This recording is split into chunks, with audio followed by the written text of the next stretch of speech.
Welcome to the YouTube show. Hey guys, in this video I just wanted to talk about all things Arc Raiders, covering the slam test and launch. I was thinking about maybe doing a bi-weekly, monthly video like this, just updating what's new in Arc Raiders, what I think about it, ideas I have or the community has had. I also wanted to make these videos so they can just be listened to, maybe when you're in raid or at work, almost like a podcast. But without further ado, let's talk about the slam test.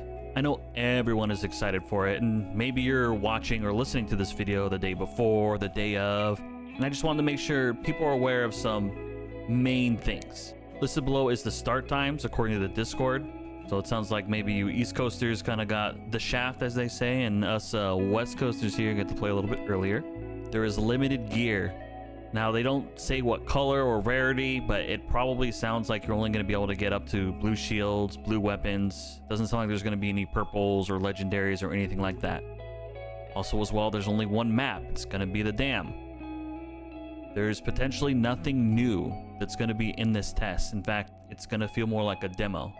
But there's potentially one thing that's going to be new that we'll see, and that's the magnetic storm variant. So I'm wondering how that works. Is that going to make it impossible to hear Arc Raiders, hear players? Interesting, and I kind of hope that's actually in the slam test, the one thing. But we're definitely going to see some new art. It looks like some of the loot art has been updated, so that's potentially something new we're going to see in the slam test. Also, it appears they changed the name from Bison to Leaper. I wanted to address this because I really love the name Bison. I mean, Leaper makes more sense, but I wish they kept the Bison name. Also, there was one thing I really wanted to see fixed or adjusted, and I've yet to see it mentioned, and that's the snap hook. That thing became meta, and I was hoping before at launch that it couldn't be safe pocketed. It should feel like a high risk, high reward item. You use it and you can lose it. I don't see them making this change. Maybe it's just me who sees it as an issue. Maybe they can make it low durability, a cooldown on it, but people would just use the snap hook. They'll get to an amazing spot on a roof and then just safe pocket it, never losing their precious meta gear. Again, maybe it's just me. What do you guys think? There are so many things we learned from the tech test 2 until launch, and I don't want to go over every single piece of information. But I do really think we've only experienced probably, 10% of what Arc Raiders has to offer? You know there is much smaller and much larger arcs out there just waiting for us to uncover.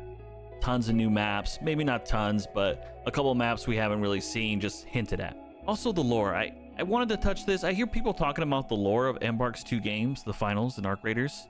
Just know there's not one single confirmation that this universe is tied, at least from what I know and when this video was posted. There is some art and there's some assets that are shared, but I don't think that means that the universes are combined. Now, I could go over everyone's theories and post some deep dives, some Reddit posts, but not today. As much as I want it to be combined, I think that would be amazing. They're just fun Easter eggs. But maybe on launch, we'll start discovering some similarity in lore, and that would be amazing. But what do you guys think? Any changes you still want to see Arc Raiders do before launch? Is there any crazy lore stories you have or know of? Any ideas? Let me know in the comments below, and I'll see if I can post some kind of update video every other week, or the flow of Arc Raider information comes in. But I appreciate you guys watching, and I'll see you topside.